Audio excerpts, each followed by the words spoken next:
Plano mo bang magtrabaho sa Europe? Pero lagi mong naririnig ang tanong na, kailangan ba talaga ng show money? At magkano ba ang posibleng gastos? Kung nalilito ka at ayaw mong masayang ang pera mo, panoorin mo to hanggang dulo. Hi mga ka-OFW at future European workers.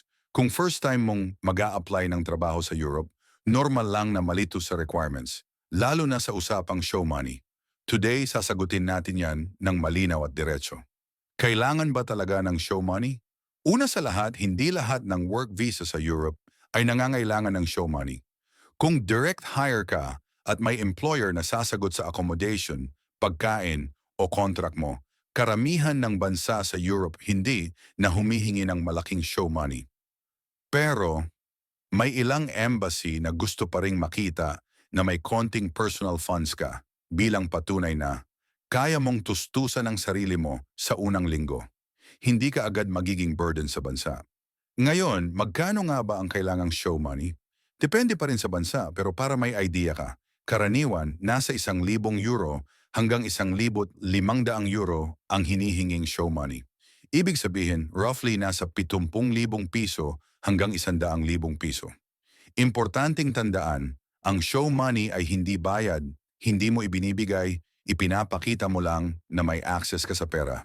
At FYI, kung may nagsasabi sa'yo na required ang ₱300,000 show money para makaalis, mag-ingat.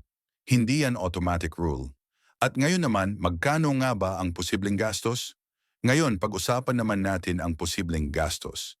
Ito ay estimate lamang, depende sa bansa at employer. Una, documents at papers. Passport, ₱950 hanggang ₱1,200. NBI, PSA, TOR, etc. ₱1,000 hanggang ₱3,000. Pangalawa, visa at embassy fees.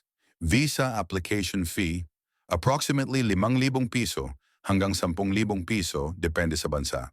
Pangatlo, medical at insurance. Medical exam, ₱3,000 hanggang ₱6,000. Travel insurance, kung required, ₱2,000 hanggang ₱5,000. Pang-apat, plane ticket. Kung hindi sagot ng employer, ₱30,000 hanggang ₱60,000. Depende sa season at bansa. Total estimate, around ₱50,000 hanggang ₱100,000 kung direct hire at legit ang employer. Kung may humihingi sa iyo ng ₱200,000 hanggang ₱500,000 placement fee, red flag na yan. Uulitin ko ha, para malinaw. Hindi lahat ng Europe jobs may show money. Hindi dapat sobrang laki ng gastos. At hindi ka dapat magbenta ng lupa o umutang ng malaki. Kung gusto mo ng more tips about working abroad, I like ang video na ito. Mag-subscribe o mag-follow, mag-comment kung anong country sa Europe ang target mo. At i-share mo to sa kaibigan mong nangangarap ding magtrabaho sa Europe. God bless sa inyong journey at see you sa next video.